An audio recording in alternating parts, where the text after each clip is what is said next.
Hey, it's Greg here with maritimegardening.com, and I thought I'd do a short video here having a look at this bed just to see how frozen the soil is.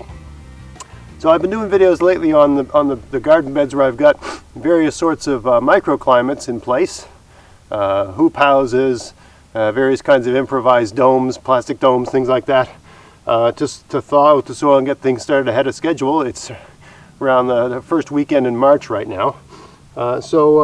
Just as a reference point, I thought I'd take a bed where there's no microclimate, right? This is a bed here. I think I grew potatoes here last year, and I threw a bag of leaves on top, nicely shredded up stuff. And I'd say the mulch is, I don't know, not very deep. 2-3 inches deep, which is what I usually use for mulch.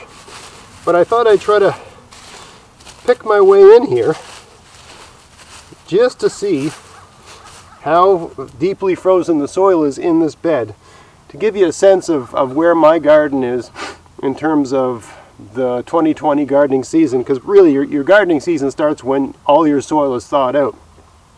This bed just gets just about as much sun as anywhere else. It's a really good sunny spot in the garden.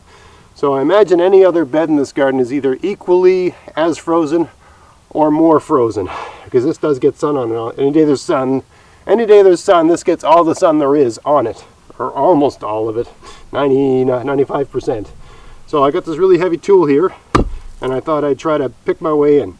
So I'm going to bring the camera a little bit closer so you can see see what's going on, see what I'm talking about while I'm talking, and let's see if we can make a hole here. All right, so let's get started here. So I think this is called like a spud bar, and it's for really heavy landscaping work.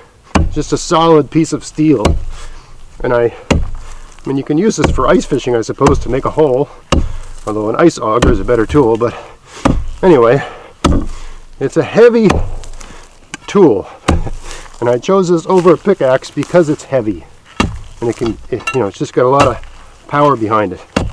Looks like we're through, or we're getting through.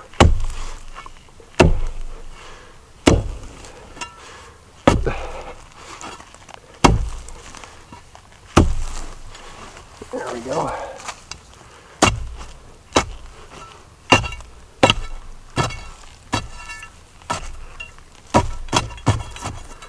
All right, see what we got here. We got a tool somewhere. All right, let's see what we got here. How thick the ice is. Maybe I'll bring the camera in. So I would say, where's it stop? Right about there. 6 inches. We got about 6. Basically, it's the depth of the ice is the depth of this, and it's not frost. I mean, it's ice. It's ice. It's not. There's frost and then there's ice. And this soil is ice, and nothing's going to grow here in any meaningful way until it's thawed out.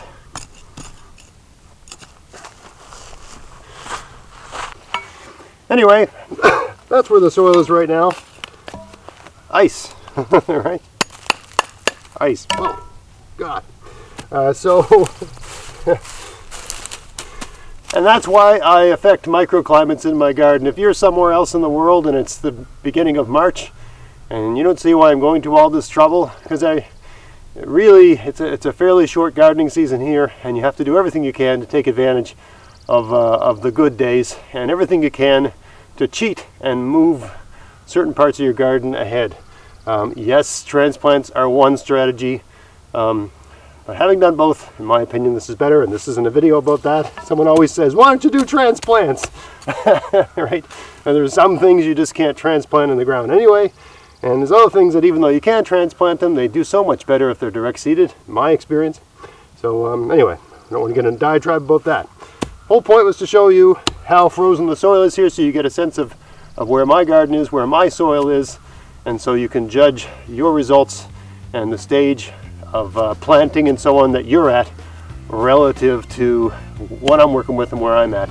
So I hope that's helpful in some way. If it is, please like, share, subscribe. Check out my podcast, maritimegardening.com. And until next time, get out there, get at it, have fun in your garden. Thanks for watching.